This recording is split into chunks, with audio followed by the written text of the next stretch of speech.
Hey guys, I'm Aaron, and this is Dailies. I figured today we could do something a little bit different. We're going to do a video about the 5 things I love about my car.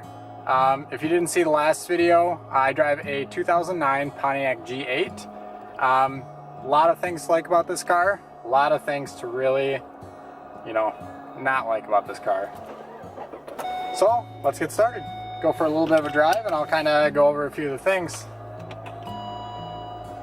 That would be one of the things I don't like. Check engine light right now.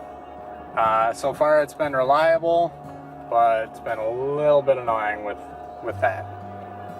So, one thing I really like about this car,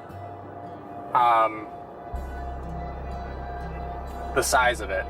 It's a big car, but when I was looking for new cars, that was one thing that I really wanted. I wanted something that was larger than my last car. I like small cars, to be honest. They handle very well. A lot of fun to drive, even if it's underpowered. But this, there's so much space.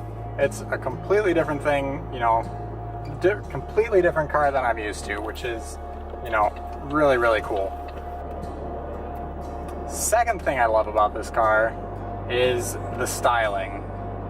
From the outside, it is super aggressive. The front fenders are flared like crazy. Kind of reminds me of Audi RS4. B7 RS4 has massive flares from the factory, and that is a great looking car. When I saw this car in person, I was super impressed with the design of it. Yeah, it's a Pontiac, it's an American car.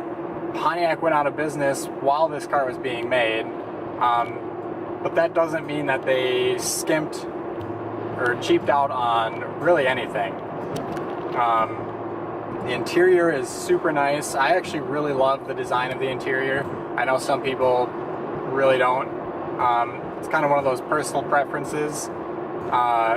I really like it. It's got a lot of hard plastics, but how often are you touching the top of the dashboard or, the shifter surround or anything like that, It doesn't bother me that they're hard plastics. Yeah, they're a little bit shiny, but who cares? That's, every car is going to have plastic in it. This is a fairly expensive car, but I agree, they did things very good for how they designed it. Third thing I love about this car is the powertrain. This has a 6-liter V8 up front. Very nice. Plenty of power when you want it. Good torque. It is a little bit, soft from the factory.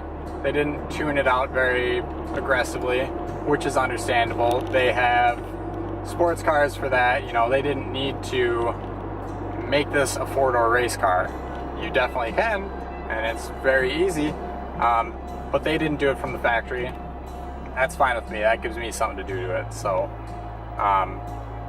this is basically the same drivetrain that's used in the Silverado and the GMC Sierra. So, you got the 6-liter up front, you got the 6-speed automatic. It actually, in a car like this, it's very understressed because it's so much lighter than the trucks are. The truck is 5,000 pounds, 5,500, so it's at least 1,000 pounds heavier than this car is. The trucks might have 4-wheel drive, so all in all, this powertrain in this car matched very well, and having an understressed powertrain is great if you're looking to do track days or something like that. You have a little bit more wiggle room, you can add some more power and stuff like that without having to worry about things breaking. So that's really nice. Going down the road that I plan on going down, I think it's going to save me a lot of headaches later on, having something that's a little bit beefed up you know, it's beefy. It's beefy from the factory, so I don't have to worry about it so much, which is really, really nice. Let's see, number 5. Ooh. So, you know, the final thing I really, really love about this car, or these cars in general, is the support. You know, and I'm talking support, both aftermarket support. You know, this car was sold in Australia as a Holden Commodore. So it's got a lot of support over there, and a lot of that support came over here when they brought this car over. So, you know, there's a lot you can do with this car. This car probably has just as much support as the BMW E30 that I had. Tons of suspension options for this car, a lot of power options, superchargers, turbos, you know, there is so much you can do with this car. It's pretty awesome. So with that, you know, it like I said, it's got a lot of support aftermarket wise, but the community surrounding this car is also really cool. They didn't make a lot of these cars. I think the final numbers are something around 40,000 cars between the 2-ish years that they were making them, which is not that many when you think about it.